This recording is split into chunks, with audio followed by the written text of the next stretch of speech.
Ako si Sara Duterte, tatakbo bilang Pangulo ng Pilipinas. Shukran. Ang announcement ni Vice President Sara ay nagbibigay ng liwanag, nagbibigay ng pag-asa na meron tayong leader na who came forward, step forward, at sinabi niya, bilang pangalawang Pangulo, ako po'y anda magsilbi at isakripisyo yung aking personal para sa bayan. Very clear yung message niya. Pangalawa, whether we like it or not, marami na nangyari sa ating bansa. At masakit-sakit na rin para sa ating sambayan ng Pilipino. And dahil dito ay humihingi siya ng tawad. And that is honesty. Alam mo, pag sa government ka, dapat bukas lahat yung anong nasa isip mo at anong dapat mong sabihin. Now, ang first question dyan, merong isang politiko nagsabi na maaga masyado yung announcement. Sa mga merong malisya at merong ibang sadya sa isang taong gustong tumulong, maaga masyado kasi titirahin ka. Pero kay Vice President, tinitira na siya noon pa. Dinala na sa ibang bansa yung kanyang ama. Isang issue, matter of personal and accountability. Yung impeachment, pareha naman lahat nakatanggap ng confidential fund. Bakit i-sign mo lang sa isang tao na lahat naman ng bureaucracy ng gobyerno ay tumatanggap? So, bakit nakapokus tayo? So it becomes a politics of what? Personality. It is not anymore a politics of accountability, kid. Your personality is different from accountability. In public service, at all times, it's accountability. In public administration, private corporation, or engaged in private activities for business are profit. Ang bottom line yan, ang kita. But when you enter public service, the bottom line there is service, transparency, and accountability. Sa politics, it is politics of personality versus issues or accountability.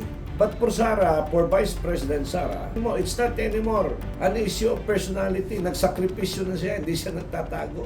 It's an issue of accountability. And that is why, based on kanyang assessment kay Vice President Sara Duterte, nakikita niya na may malaking shortcoming.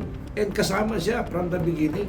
Humingi siya ng paumanhin dahil tinulungan niya. And this is reality, katotohanan ito. Si Binay, dating Vice President Binay, maaga daw nag-declare ng Vice President, kaya inupakan nila. Iba yung situation ni Vice President Binay at saka dito kay Sara Duterte. Iba yon noon, iba dito ngayon. Iba naman yung impeachment about Corona, Chief Justice ng Supreme Court. May mga dynamics yun na malalim. But here, kay Vice President Sara, very clear because, number one, very clear yung kanyang direction. In fact, may nagsasabi ngayon, masaya yung mga sambayan ng Pilipino. Okay itong ginawa ni Vice President Sara, accountability. Yes, because nakikita naman ng Pilipinas na talagang hirap na tayo. Yung ating utang, napakataas na. On the other hand, napakahirap. Tumataas yung mga bilihin. Wala namang mga nangyari. So, the timing of announcement of Vice President Sara to run for President, as far as I'm concerned, is beneficial. Beneficial sa sambayan ng Pilipino to have a clear direction na ito. Dalawa na naman pipilian mo dyan eh. Yung nandyan ngayon at saka yung sa kabila, yung challenger. The one who wants to maintain the status quo versus the one who wants to come up a new program for change, for public interest. At ito nagbibigay ng positive reaction sa buong sambayan ng Pilipino. And this has been shown in so many surveys. Nakikita ng tao na kailangan namin ng leader, ikaw yan, dahil mataas ang, as proven in the ratings ng lahat ng survey. So, tinanggap lang niya. And I don't think si Sara the Vice President will announce kung wala namang major reasons. The major reason, she is accepted based on the surveys. Now, sa sambayan ng Pilipino, ang interest nila ngayon, ano bang gagawin natin dito? Ano ba yung makakabuti sa tao? Sa daming issue na nakalatag, anong nagawa? Kaya sumisikat ito mga kabataan like ni Leveste, ni Congressman Leveste, Congressman Barzaga. Kahit saan sila pumunta, nakikilala kasi sila yung nagsasalita. Naghahanap yung Pilipino ng leader. Kasi hirap na hirap po yung ating bansa. And of course, the only option na pwedeng gawin is to divide the votes. Alam mo, sa political strategy, may tatakbo dyan, taga Mindanao for president para mahati yung Mindanao. Then, if you notice naman, may block voting. For example, Visayas, Ilocano, or ano, may kanya-kanyang grupo yan. I will not be surprised na maraming tatakbo dyan para bumaba yung boto ni Sara Duterte. But from my viewpoint, wala pong epekto yun sa social media.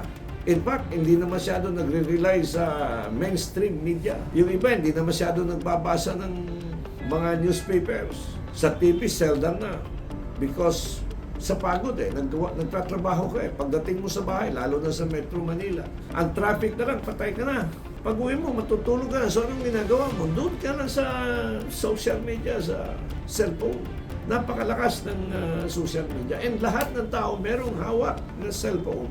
Pati estudyante. So magkakatalo ito hindi doon sa person. Magkakatalo dito, ano yung akin dyan? Ano yung buhay namin dito? And nakikita nila na si Vice President Sara nag-iikot at talagang very stable yung political principle and leadership.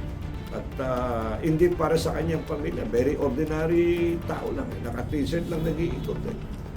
Yung issue lang naman ng impeachment, ang parating pabalik-balik, pinagtutulungan. Ano ba talagang purpose? Because pag nandyan siya, mahihirapan talaga. In the next episode, pag-usapan po natin ano yung ginawa niya, yung umina, yung NPA, yung New People's Army dito sa Lungsod ng Davao. Napakaganda ng timing ni Vice President Sara na nag-declare po of running, nagbibigay ng pag-asa at nagbubuluntaryo para sa ating sambayanang Pilipino. God bless Philippines! This is Councilor Danny Daeng Hirang from Davao City. See you next time. Ang ganda ng Pilipinas, mahalin po natin ito. Bye-bye for now. A political analyst, Danny Daeng Hirang, shares his commentaries and analysis on the latest issues. As a veteran public servant, offering his insights and critical thinking. As an educator, he speaks the truth that matters. Our seasoned legislator, Danny Daeng Hirang, is live every Monday, Wednesday, and Fridays at 6:30 to 7:30 p.m. via Facebook. Follow us on our social media platforms for more details. Mahalin natin ang Pilipinas.